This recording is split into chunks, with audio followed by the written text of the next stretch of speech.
तो हमारे साथ अभी बिहार सरकार के कृषि मंत्री हैं अमरिंदर प्रताप सिंह और आरा के विधायक। क्या कहिएगा सर, अभी आज जिस तरीके से लोकार्पण किया गया है 266 करोड़ के लागत से इस पुल को बनाया गया है, कितनी खुशखबरी है पूरे भोजपुर वासियों के लिए और खासकर आरा? खुशखबरी है, हमारे लिए अत्यंत ही सम्मान का आज दिन है, क्योंकि हम तो जब ये बड़ी योजनाएं शाहाबाद की धरती पर आकार ग्रहण करती हैं तो हमारा वो पुराना इतिहास, जो बलिदान, महान हमारे पूर्वजों ने जो बलिदान किया है, लगता है उस बलिदान को का सम्मान हो रहा है। तो आज मुझे लगा कि हमारे उन महान पूर्वजों का बलिदान को सम्मान आज प्राप्त हो रहा है, और उसी रूप में मैंने इस 266 करोड़ के इस बड़े पुल को हमने इसका अनुभव किया है। और यह पुल आज जिस रूप में दिखाई पड़ रहा है, कल और इसका रूप दूसरा बदल के होगा, जिसको लोग हो सकता है आगे वाली पीढ़ी इसका अनुभव करे। क्योंकि जो एक्सप्रेसवे बन रहा है उत्तर प्रदेश में, दिल्ली से गाजीपुर और यहाँ से पटना से जो एक्सप्रेसवे बनेगा, मैं इसकी भविष्यवाणी कर रहा हूँ।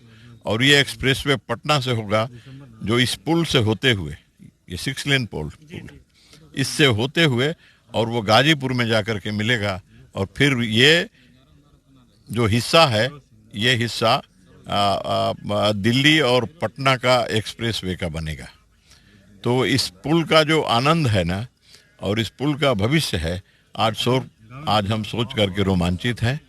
और यह पुल वास्तव में ऐतिहासिक पुल होगा। वैसे भी बिहार ने सड़क की कल्पना भी दुनिया को दिया है। बिहार आरा वाले ये भी एक मांग कर रहे हैं, आरा वालों का डिमांड ये है, खासकर स्थानीय लोगों का, जिस तरीके से शहर में अब जाम लग रहा है, तो अब अमरिंदर प्रताप सिंह यानी कि कृषि मंत्री भी हैं और लोकल विधायक भी हैं। बहुत सारे एम्बुलेंस, कल मैंने एक न्यूज़ बनाया था, बहुत सारे एम्बुलेंस फंसे हुए थे, आधा दर्जन एम्बुलेंस।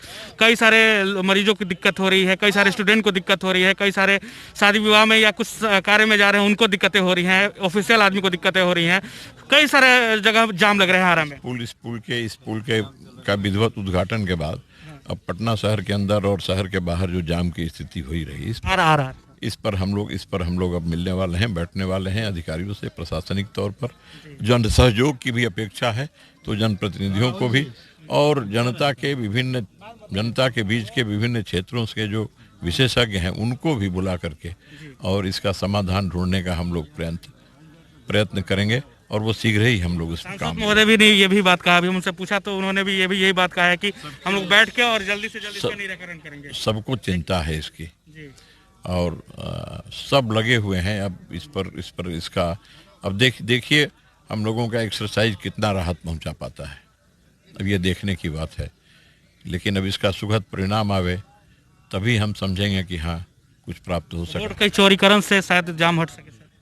चौड़ीकरण का भी प्रयास होगा, जो अतिक्रमण किए हैं अतिक्रमण को हटाने का भी प्रयास हो रहा है, वो प्रयास तो चल रहा है। हमने कहा है प्रशासन ने अतिक्रमण हटाने का प्रयास किया है और वो प्रयास चल रहा है। शहर को साफ सुथरा बनाने का वह प्रयास भी हम करवा रहे हैं, लेकिन और भी जन सहयोग की अपेक्षा है इसमें।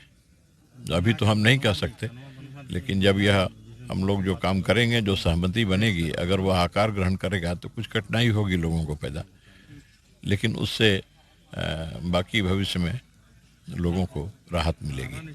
बहुत बहुत धन्यवाद सर, समय दिया आपने। धन्यवाद। तो देखिए जिस तरीके से अमरिंदर प्रताप सिंह ने आज 266 करोड़ के पुल का लोकार्पण किया गया है, इसमें मौजूद थे बिहार के कृषि मंत्री हैं और लोकल विधायक भी हैं, और इनसे हमने एक सवाल आरा के मुख्य सड़कों की भी बात की है हमने, जिस तरीके से जाम लग रहे हैं आरा शहर के अंदर, उस पर भी हमने बातें रखी कि किस तरीके से उसका निराकरण अब करेगी बिहार सरकार, और खासकर किस तरीके से आरा के लोकल विधायक उस पर अपनी नज़र रखे हुए हैं। तो इन्होंने साफ तौर पे कह दिया है कि आने वाले समय में उसका भी निराकरण करेंगे, चौड़ीकरण भी करेंगे। और हमने प्रशासन को भी कहा है, और प्रशासन जिस तरीके से इंक्रोचमेंट जिस तरीके से की गई है उसको भी हटाने की कोशिश कर रही है।